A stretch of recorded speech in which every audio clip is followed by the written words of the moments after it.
For a ninja like Kakashi, who was once a member of the Anbu, there isn't much in the ninja world that would give him reason to pause. He's seen ninja be brutally murdered, he's killed ninja without hesitating, and he's even seen the darkest elements of the ninja world. However, it's during the events of his S-rank mission, set in the Boruto era, that Kakashi stumbles across something that fills the heart of the former Hokage with sorrow. In today's edition of Kakashi Resident, we're gonna once again take a deeper dive into Kakashi's S-rank mission while in the country of Redaku. Now, currently in the Boruto era, Naruto Uzumaki has contracted a deadly chakra illness that dates back to the time of the Sage of Six Paths, and despite all of Konoha's best efforts, a cure has not been found. This has led Kakashi to travel non-stop for 20 days and 20 nights in order to reach the land of Redaku, a land where the Sage of Six Paths once lived when he too was dying of this illness before he found a cure. It's upon entering this land, whose landscape Kakashi describes as being similar to broken husk of the moon being crumbled and scattered across the ground, that Kakashi sees just how far Redaku's fallen since the time of the Sage of Six Paths. Just after saving a young boy from dying of thirst, Kakashi holds the child and looks out at the scenery around him. Rotted corpses surround Kakashi. Some are burned to the point where their bodies are turned black. Buildings were barely holding on, and the few people he saw barely able to walk, Kakashi wasn't sure how to approach them, and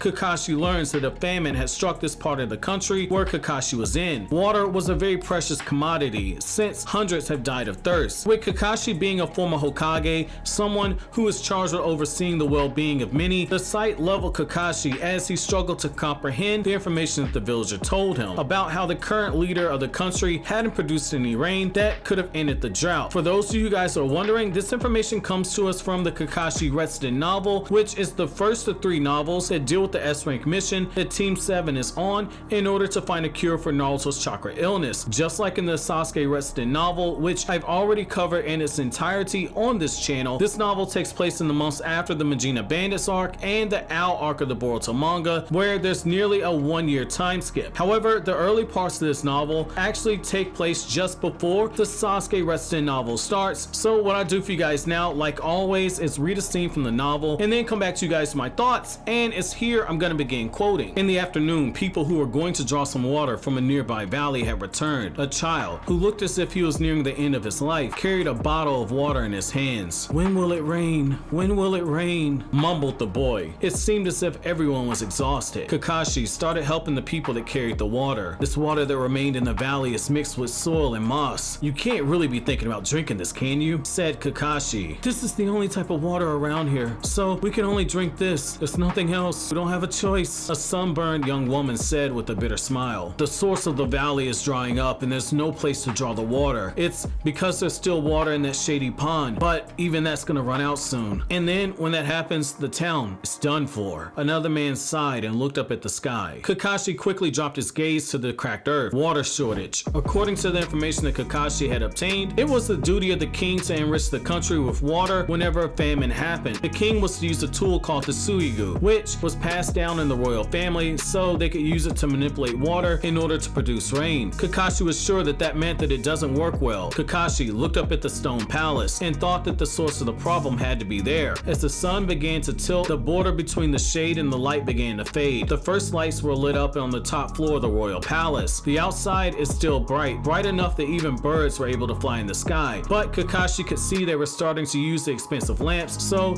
he knew that that room had to be the king's room. Kakashi waited for the sky to darken and then climbed the walls up to the castle. The girl standing in the middle of the room was Queen Minari. Straight black hair down to her shoulders. She had to be in her mid-teens. She was holding the suigu, which was a golden cane with a ring. "I've heard about it before, but this is my first time actually seeing it." Kakashi then noticed there was another person in the room besides the queen. He was an old man with a crimson robe and a gray beard extending to his chest. "Minari, you need to make a decision." The old man approached the queen with a firm tone. Based on his expensive clothes, he was probably the prime minister. That position was like being the right-hand man to a king. He was the most powerful person in the country after the royal family. "The number of deaths due to starvation is increasing every single day. It's only a matter of time before the news reaches the villages in the suburbs. It's already too late, but let's do what we can now." "Of course, I'd like to do that, but what should I actually do?" Minari squeezed the suigu. "I know I have to use the suigu, but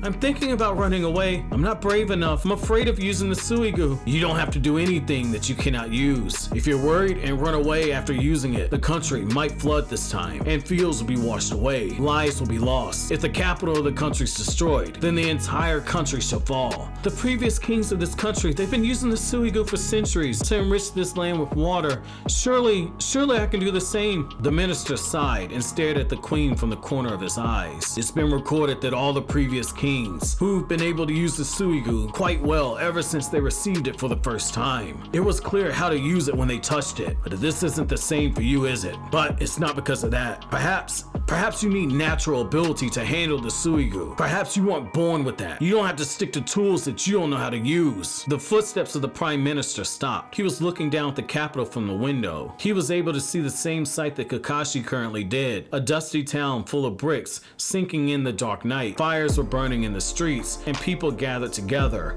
In this thirsty land, people were struggling to survive, but it wouldn't last for long. If the water shortage continued like this, there wouldn't be anyone left. End quote. So what grabbed me here was the fact that things had become so dire that what little drinking water remained, the villagers, it was unfit for them to drink, but they had no choice. It was mixed with moss and soil, and yet because of how horrible the drought had become, the people had to find a way or else they would die. What little water they had, they needed to boil it and then they needed to drink it. There wasn't enough water to go around for everyone. Hence, the number of corpses that Kakashi saw in the streets. It was also why the young boy that Kakashi carried drank down every drop of the water that Kakashi gave him. Kakashi, being who he was, knew to go straight to the source of the problem, but he had to wait until nightfall to mold his chakra to climb up the side of the palace in order to see the queen. Being the sharp ninja that he is, Kakashi spotted the tool that was needed to produce the water, but as he listened, he learned that not everything was as it appeared. The queen had never seen the extent of the famine before. She was just now learning that it extended to the suburbs of her country, and